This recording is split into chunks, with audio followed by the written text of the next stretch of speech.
maju Eropa ini, itu semua orang Barat mengagumi orang Islam, termasuk pakaiannya. Di kaidah itu kata Ibnu Khaldun itu seorang sosiolog, bapak sosiolog. Ya, bapak sosiolog punya kitab namanya Muqaddimah. Beliau menyampaikan sebuah kaidah. Biasanya orang yang ketinggalan itu selalu kagum dengan orang maju. Sehingga semua perilaku orang maju itu ditiru. Pakaian diikuti, ya. Cara hidup diikuti, model rambut diikuti. Sekarang lihat tuh. Sekarang yang maju wilayah Eropa, Amerika. Semua kadang-kadang kalau pengen dilihat maju, itu diikutin tuh. Padahal di sananya belum tentu disebut maju. Silakan cek. Sana pakai dasi, sini pakai dasi. Sana pakai jas, sini pakai jas. Sana rambutnya dicet, ikutan dicet. Ya? Coba tuh. Kadang ada bagian tertentu yang tidak paham pun diikuti juga. Yang paling bahaya adalah sesuatu yang tidak dipahami itu dampaknya buruk tiba-tiba diikuti. Contoh, di sana ada yang dilubangin satu telinga, ikut dilubangin. Padahal di sana itu kalau dilubangin satu, misal kanan dilubangin, itu artinya homo. Artinya homo. Kalau lubangin satu. Kalau dua-duanya dilubangin, homo yang satu ini sudah bergaul dengan homo yang lain. Tuh. Diikutin di sini lubangin satu. Ini yang paling bahaya. Makanya Nabi jauh-jauh hari bikin ketentuan. Man tashabbaha biqaumin fahuwa minhum. Orang-orang yang menyerupai orang yang tidak jelas, kebiasaan yang tidak diketahui, ujung-ujungnya bisa mengikuti perilakunya. Makanya orang-orang ini ketika membuat sebuah keadaan yang tidak benar, diikuti kemudian pada yang tidak dia ketahui, perilakunya ikut diikutin. Silakan Anda cek. Kalau udah mulai Anda menindik sesuatu, melubangi sesuatu, kemudian mengecat dengan tidak benar dan sebagai diikuti semua itu, maka perilakunya pun akan otomatis akan terikuti. Ini yang disampaikan oleh Nabi jauh-jauh hari. Nah dulu situasi itu tertukar. Orang Eropa kagum dengan orang Islam. Pakaian yang paling dikagumi bukan yang seperti sekarang. Mereka itu akan senang menggunakan jilbab, bu, yang perempuan. Jadi kalau nggak pakai jilbab, rasanya nggak modern. Tuh, orang Eropa dulu. Anda buka file-file, Google, tanyakan Google. Klik Google. Tampilkan gambar misalnya. Ya, Ratu Eropa di zaman-zaman masa abad 19. Muncul gambarnya. Anda lihat yang di Polandia, Anda lihat bahkan yang di Inggris, ya keturunan Elizabeth yang sebelumnya tuh, sebelumnya, Anda silahkan cek, pakai kerudung. Kalau nggak percaya silahkan, tuh sampai jatuh kaget. Ya, pakai jubah, dikagum. Kalau nggak pakai jubah itu nggak modern. Kalau nggak pakai gamis nggak modern. Kalau nggak pakai jilbab nggak modern. Itu gambarannya tuh saking dahsyatnya pengaruh orang Islam pada saat itu, maka semua perilakunya diikuti dan tidak pernah menampilkan yang aneh-aneh. Kalau pakaian itu silahkan, sesuai modelnya, nggak ada ikatan. Ya mau pakai batik silahkan, pakai baju gamis silahkan. Sepanjang bagi umat Islam menutup aurat. Tapi yang saya bincangkan sekarang adalah kemajuan pada saat itu menjadikan Eropa di sekitarnya kagum sehingga mengikuti semua perilaku orang Islam pada masa itu, termasuk gaya dan modelnya. Itu sudah hukum. Siapa yang maju, itu yang diikuti. Bahasa Arab, jadi bahasa paling hebat. Jadi kalau nggak bisa bahasa Arab, itu bukan orang maju. Hai, how are you? Orang terbelakang.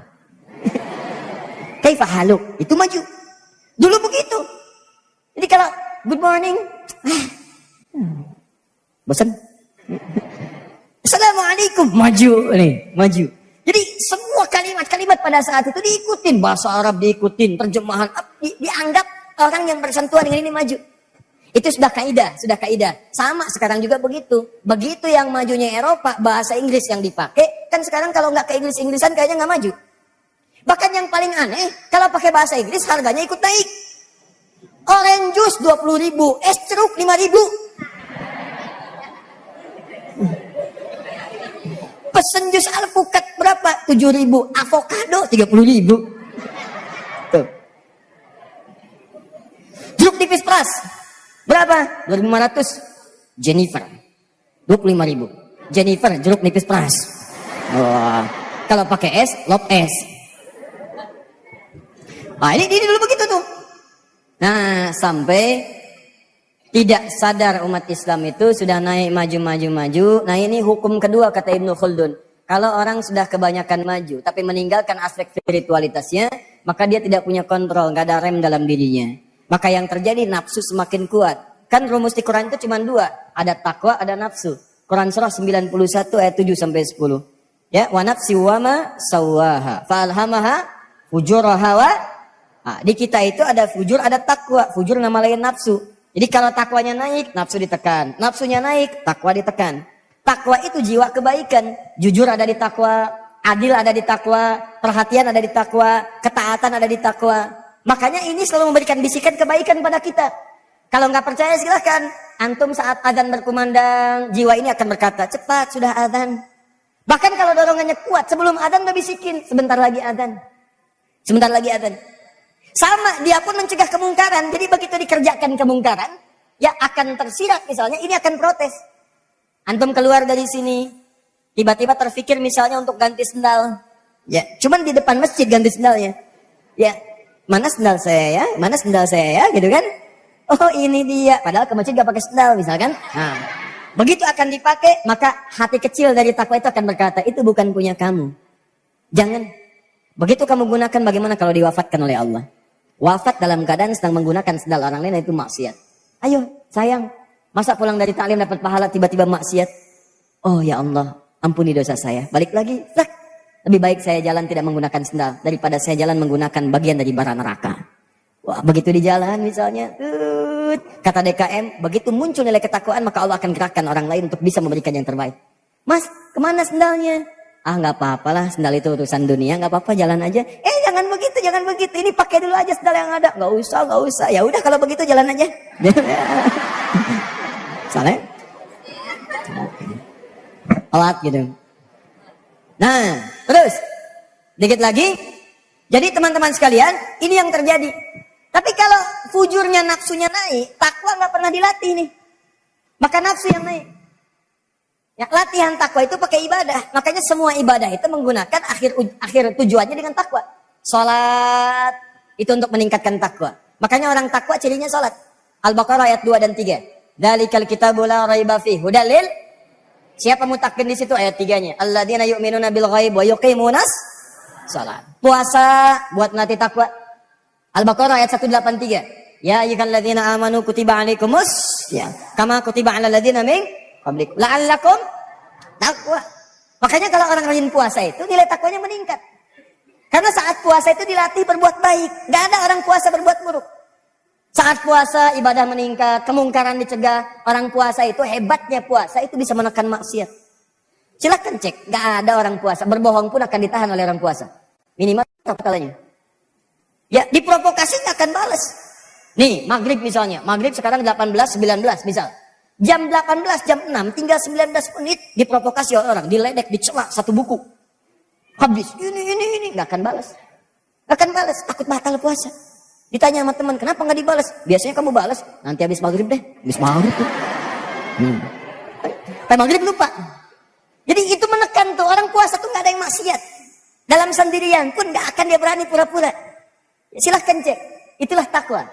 Jadi kalau spirit itu dibawa, selesai puasa, dibawa ke kehidupan kita yang asli, real. Dalam kehidupan harian kita maksudnya, ya bukan latihan saat puasa kita jalani, itu akan terbawa spiritnya. Ada yang nawarin yang tidak bagus, tolak. Ada yang ngajak provokasi, tinggalkan. Ada yang ngajak mencela, jauhi. Itulah spiritnya takwa. Haji, takwa. Buka Quran surah kedua, ayat 197, paling kanan sebelah atas. Al-hajju asyhurum ma'lumat, faman farada fihinna al-hajja. Fala rafatha wala fusuqa wala jidala fil hajj wa ma taf'alu min khairin ya'lamuhu Allah wa tazawwadu fa inna khairaz zadi taqwa. Takwa.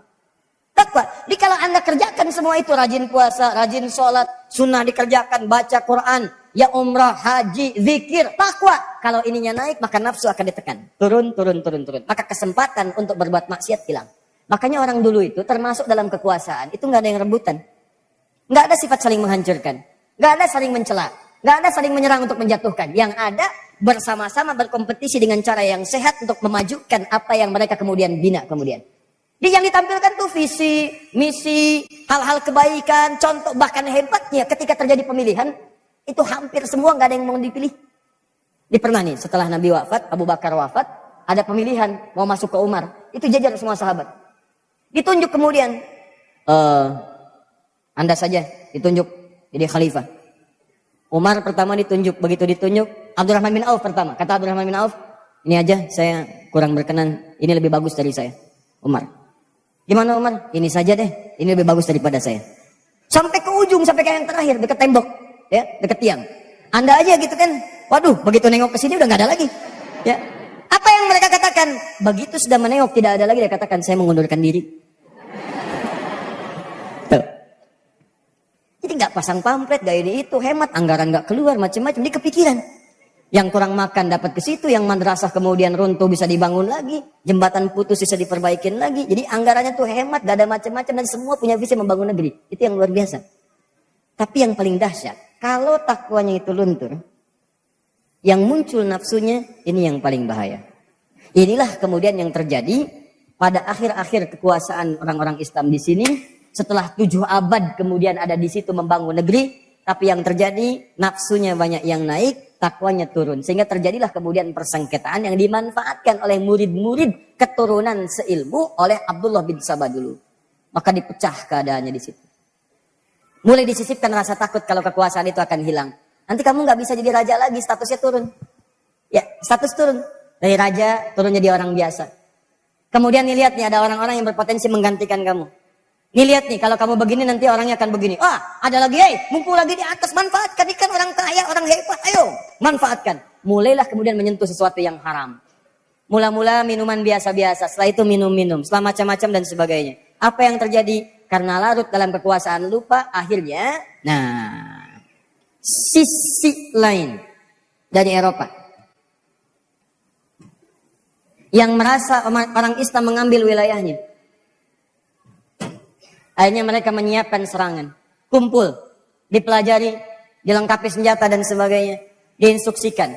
Maka yang terbesar adalah menyatunya 2 faksi, yang satu dipimpin oleh seorang bernama Ferdinand,